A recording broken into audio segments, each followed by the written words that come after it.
I came on to tell y'all something very interesting I've been looking into called eugenics. I don't know if you've heard about it. It's like programming, right? And it's showing, eugenics is showing how the government kind of programs or set forth these programs for the nation. And so, not only, I would say this, I'm going to say this.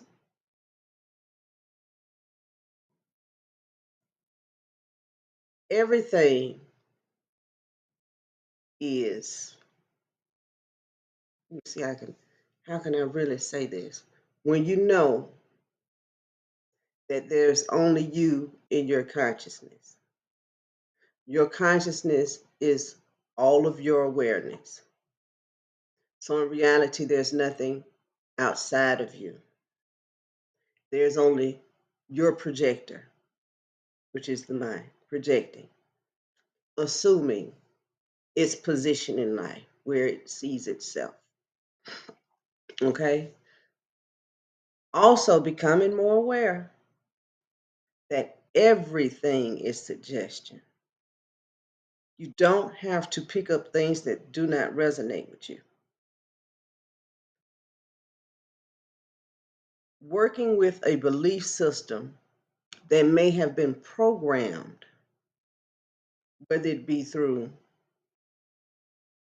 television, which the only people that are turning on the television sets is the person with the remote in their hand. So no one outside of you is programming you but you. Okay? That's real. Whatever you're choosing to look at is what you're choosing to look at. So don't blame someone else for your choices. Be responsible for what you put into your vessel, whether it be parents growing up. Now, we live in these homes, and I'm gonna give you a good one. Growing up, I lived maybe 3 blocks away from Grant Park in Atlanta. So on the weekends, me and my homegirl would walk up to the park. I'd be like, "Mom, you want to go to the park?" My mom would be like, "No, I don't want to go to that park because they don't let black people in the park, and none of this, that, and the other." I'm like, "What is she talking about?" Looking at myself. I'm I know I'm black and I'm up in the park. What is she talking about? That was my naiveness. Now I understand that my mom was raised in an era that I had never ever experienced. Even though that was the way my mother felt, it did not resonate with me. So it never took hold to me to think of that form of separation. Even as I had children, I always suggested to my children to go where they could meet different types of people. Because, see, I understand in our community sometimes we like to see ourselves. You see what I'm saying? We like to see people of color. And it's a beautiful thing to see a person of color express themselves in such a way that it's aspiring to another person of color. It's also a beautiful thing to recognize that spirit has no color, that information can flow through anyone, and that through that type of awareness, that appreciation of letting go of the traumas of history. See, that's the kicker. I've never experienced what I've read in books. And though I had to learn it in school, I learned it enough to pass the test, put it down, and forget about it. Not saying it didn't happen. I'm saying it never happened to me. And that's why I'm grateful that I had ancestors that could come and endure those things and then prepare a path for me to be born. And now I'm born in awareness of being sovereign already, being divinity already, in awareness of being a sacred, holy being already, in awareness of being one with the Creator already, blown by the way my ancestors and the Creator has poured information into me, given me freely information to break the mental constraints, those chains of separation.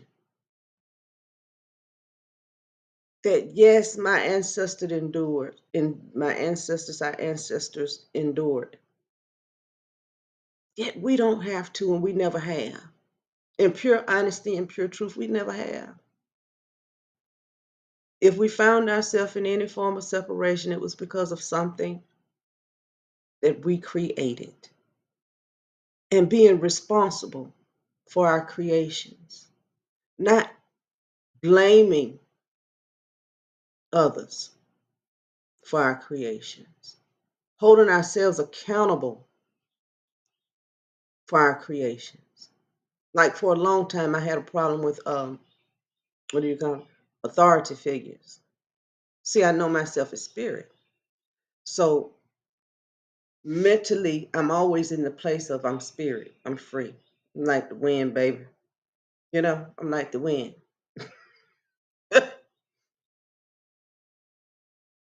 Also, understanding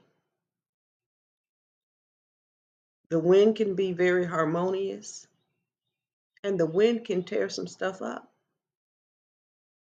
And being in that total awareness,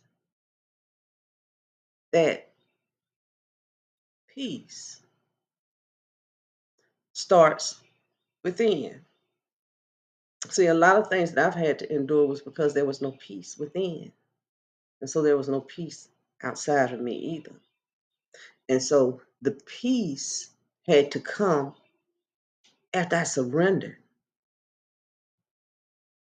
Oh, it's me, oh Lord. Because we're always going to look back at us. It's never another person that can take peace from us. No one has the power to take anything from anybody. No one has the power to bring anything to anybody. Those things are like states of unclear thinking. I could never take your power away. No one could ever take our power away. We can freely give it away. I'm going to give you an example. Your mother,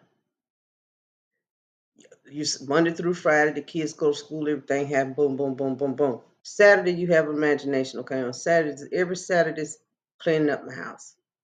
We're going to do everything that we need to do our shopping, everything. We're going to clean up. And then on Sunday, we're going to rest. I don't care what we do, right?